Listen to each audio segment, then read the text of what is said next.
जय श्री कृष्ण सभी को। कार्तिक महात्म तीसरा अध्याय। सत्यभामा बोली, हे भगवान, आप काल स्वरूप है और काल के संपूर्ण भाग समान हैं। तब फिर कार्तिक मास ही क्यों श्रेष्ठ है? हे देव, सब तिथियों में एकादशी और सब महीनों में कार्तिक का महीना ही आपको प्रिय है। श्री कृष्ण बोले, हे कांते, तुमने अच्छा प्रश्न किया।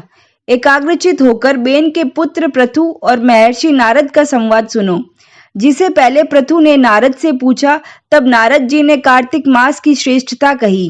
नारद जी बोले, पहले सागर का पुत्र शंख नामक राक्षस त्रिलोकी के मथने में समर्थ हुआ। उसने संपूर्ण देवताओं को जीत स्वर्ग से निकाल इंद्रादि संपूर्ण लोकपालों के अधिकार अपने हाथ में कर लिए।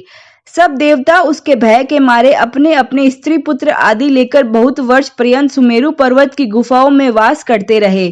जब देवता गुफाओं में रह रहे थे, तब शंखासुर ने विचार किया, मैंने देवताओं को तो जीत लिया है, तो भी वह बलवान मालूम होते हैं। हाँ, अब जान पड़ा कि सब वेद मंत्रों से युक्त है। इससे उनके वेद मंत्रों का हरण करने से वे सब बलहीन हो जाएंगे। ऐसा विचार कर वह असुर विष्णु भगवान को नींद से ग्रस्त देख स्वयंभू ब्रह्मा जी के लोक में जाकर वहां से वेदों को निकालकर चलने को तत्पर हुआ।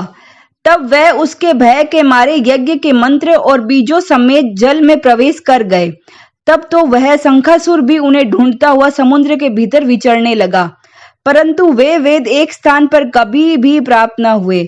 पीछे से ब्रह्मा जी सब देवताओं को संग ले और पूजा की सब सामग्री इकट्ठी कर बैकुंठ को विष्णु भगवान की शरण में गए।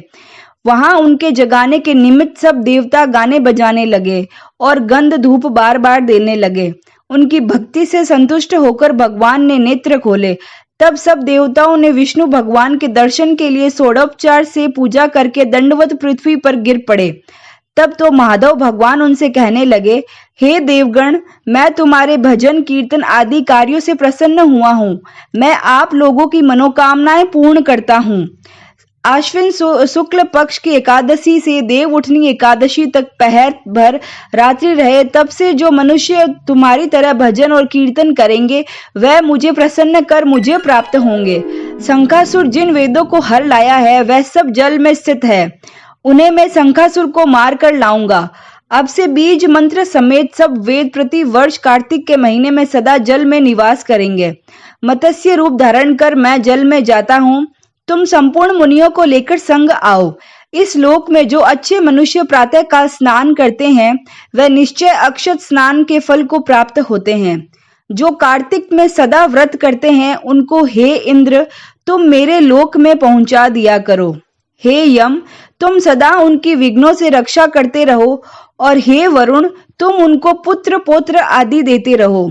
हे कुबेर, तुम उनकी धन वृद्धि करो, जिससे यह मेरा रूप धारण कर साक्षात जीवन मुक्त हो जाए। और हे अन्य देवताओं, जो जन्म से मरण तक उन बातों को धारण करते हैं, वह तुम्हारे द्वारा भी पूज्य हैं।